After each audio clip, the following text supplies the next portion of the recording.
Eternal and everlasting God, the giver of every perfect gift.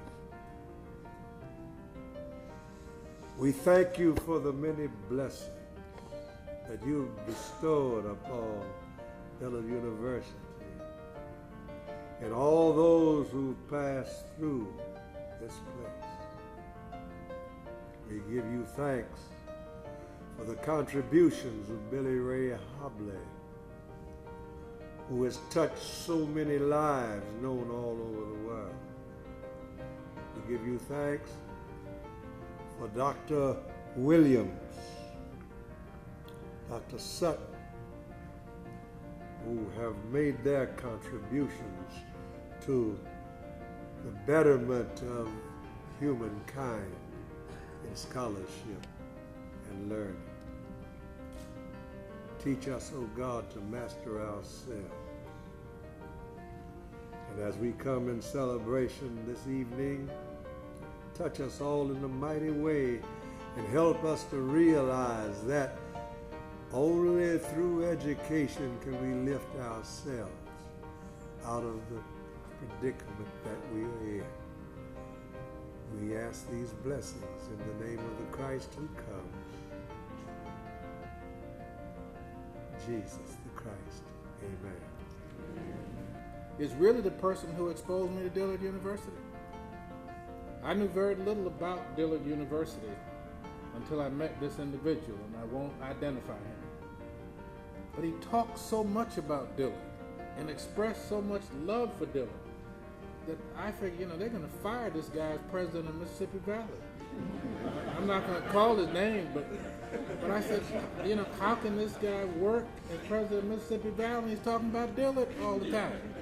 I know the man, and I know how he got to Dillard and why he came to Dillard.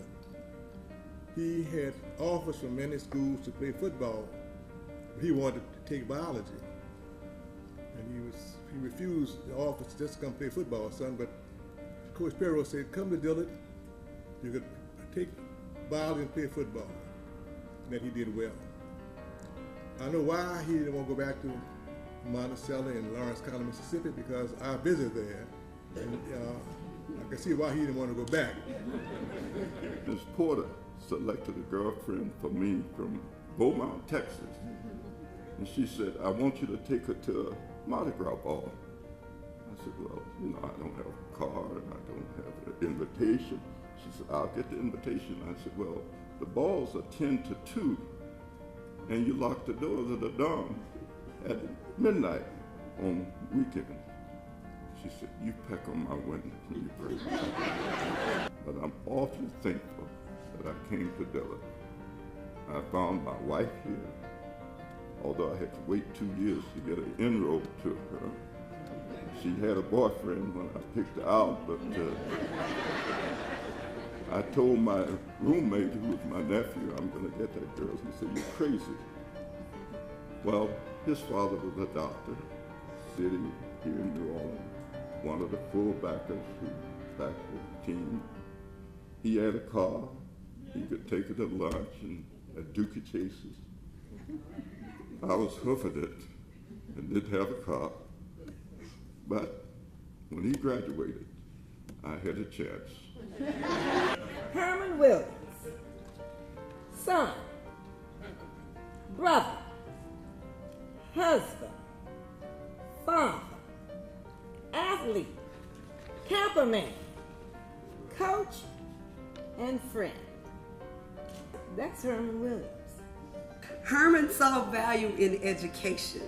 He was aware that education is the connection that enables you to achieve your goal. It determines the requirements of your eligibility. He was more than a student, he was a student athlete. I to thank first and foremost Dillard University for giving me an opportunity for my athletic ability to attend college. My 4 years here at Dillard provided me a foundation for a great deal of accomplishment in my adult life. This is where I met my wife. Being a part of New Orleans was a culture in itself. There was nothing like the food, the dialect, the weather, and the warmth of people. It was very great here. I remember the first time I was over in, I think it was the amphitheater over in Stern Hall, taking an exam. The young lady said, "May I have a page of paper, babe?" I said, "What?" I had a football player sitting next to me, Lionel Augustine. She said she wanted a page of paper, man. She wanted a sheet of paper. I said, "Just say a page of paper," but she said a page of paper, babe. And I couldn't understand it, but I got used to it very quick.